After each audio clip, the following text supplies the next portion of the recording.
Gamaggamni paartii fi mootummaa naannoo Oromiyaa kurmaana sadaffaan magaalaa Bishooftuutti adeemsifamaa jira. Gamaggamni kunis ciminootaa fi hanqinoota hojii keessatti mul'atan adda baasuun kallattiin kan itti kaa'amu ta'uunsaa ibsameera. Saganticha irratti itti gaafatamaa waajjira paartii badhaadhinaa damee Oromiyaa obbo Kaffaaluu Tafarraa akka dubbatanitti ji'oottan 9 darbanitti hojiin bu'aa qabeessa raawwatamuusaa ibsanii hojiiwwan milkaa'inni argamanis leenjiiwwan marii fi tumsa uummataatiin ta'uusaa dubbataniiru. Hojii kanaanis milkaa'inni haa argamu malee qormaataalee hedduu keessa dabarree as geenye. Hanqinoota caasaa keenya biratti mul'atan furuun ciminoota itti fufsiisuu qabna jedhan obbo Kaffaaluun.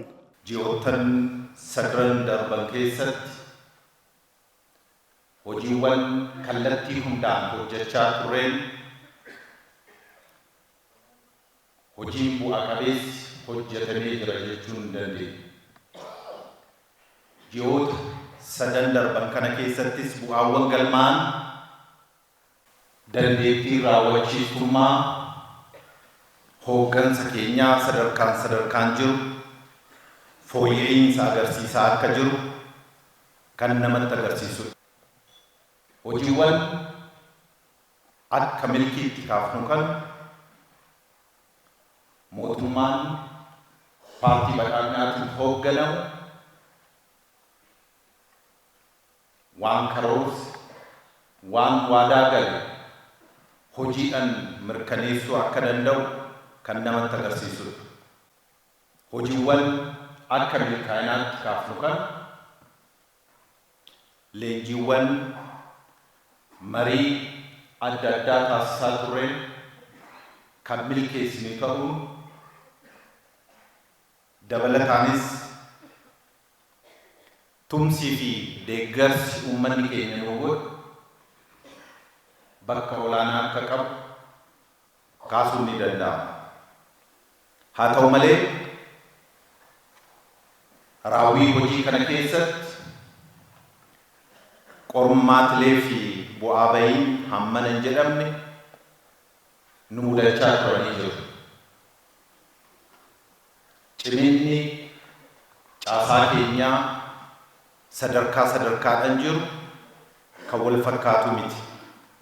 Bu'aan galmeessine kun poteenshaalii qabnuu fi karoora keenya wal bira qabnee yeroo laallu baay'ee walirraa fagoo jira. Kutannoo kaka'umsi fi dandeettiin caasaa keenyaa hooggansa keenyaa kan wal fakkaatu miti. Haala akkanaa kana keessa teenyee qormaatilee kanneen baannee hojiiwwan harcaan duguugnee raawwachuudhaaf piroojeektii sirna ceesisuu fi biyya ceesisuudhaaf qaban filannoo marsaa 7ffaa kan ciccinee milkeessuudhaan ala filannoo adda ta'e hin qabnu. Yeroon qabnus gabaabaa waan ta'eef yeroo qabnu kana keessatti dhimmoota harcaan miira aantummaatiin miira jaallummaatiin sirriitti saccaanee adda baafnee ji'oottan 9 fuuldura jiran kanaaf akka galteetti akka itti fayyadamnu imaanaa isiniin jechuun barbaada. Pireezidaantiin mootummaa naannoo Oromiyaa obbo Shimallis Abdiisaa gama isaaniitiin waggoottan darban keessa uummata keenya dinagdeen cimsuu barnootaan ijaaruu fi sirna cimaa lafa qabsiisuuf hojjechaa turreen bu'aan guddaan argameera jedhan. Mootummaan keenya mootummaan jijjiiramaa ergama ifa ta'e qabsoo saba keenyaa wantoota 3 ijaaree gulantaa taanutti qabsoo keenya ceesisuudhaaf kallattii ifa ta'e kaa'ee hojjechaa dhufee jira. Waggoottan 5 darbe ergamni 3 kun saba keenya sabboonummaa saba keenyaa dinagdeedhaan mirkaneessuu barnootaa fi teekinooloojiidhaan akka duubatti hin deebine godhanii utubuu sirna cimaadhaan immoo itti fufiinsa isaa mirkaneessuudhaaf karoora ifa ta'e qabatee hojjechaa dhufee jira.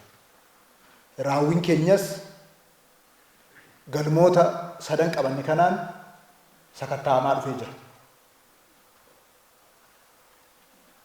Iddoodhaa iddootti, caasaadhaa caasatti, seektaraa seektaratti garaagarummaa qabaatu malee galmoonni sadan kun tuttuqamaa hanga tokko, milkaa'aa hanga tokko qoramaa as ga'anii jiru. Aarsaawwan jaalleewwan itti wareegaman lafa qabsiisuuf xiyyeeffannoon kan hojjetan ta'uu ibsanii gamagamni adeemsifamu kunis karaa injifannoo uummata keenyaa itti fufsiisuu danda'uun ta'uu qaba jedhan. Qabsoon nuyi goonu, hojiin nuyi hojjennu wantoota sadan kana hin mirkaneessa taanaan qabsoon saba keenyaa gulantaa taanutti ce'a. Aarsaan jaalleewwan keenya kumaa kitelaattiin kufan kun akka lammata duubatti hin deebine ta'ee utubama. Kanaaf raawwii keenya ji'a 9 yeroo madaallu hagam mul'ata keenya kana milkeessaa jirra. Hagam mul'anni kun sadarkaa barbaadamutti tarkaanfataa jira kan jedhu kana yeroo hunda dubbii kan itti ilaaluu qabnu fi itti sakatta'uu qabnu. Raawwiiwwan keenya waa'ee lakkoofsaa miti. Lakkoofsi safartuudha. Safartuu sana bira darbee kaayyoon qabanne kun hagam sadarkaa barbaadamutti fuulduratti siqaa jiraa kan jedhu kana sakatta'uuf ilaaluun ergama dhaloota kanaati. Ergama hoggansa kanaati. Ergama caasaa kanaati. Dhaloonni kun gaaffii sadan kana karaa hiikoo qabuun deebiitti kenne ta'e taanaan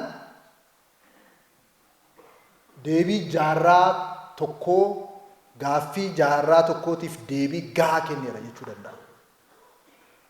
Wantoota sadan kanaaf gaaffii sadan kanaaf deebii gahaan kennu taanaan sabni keenya maraamartoo barame keessatti kufuusaa waa hin oolle ta'a.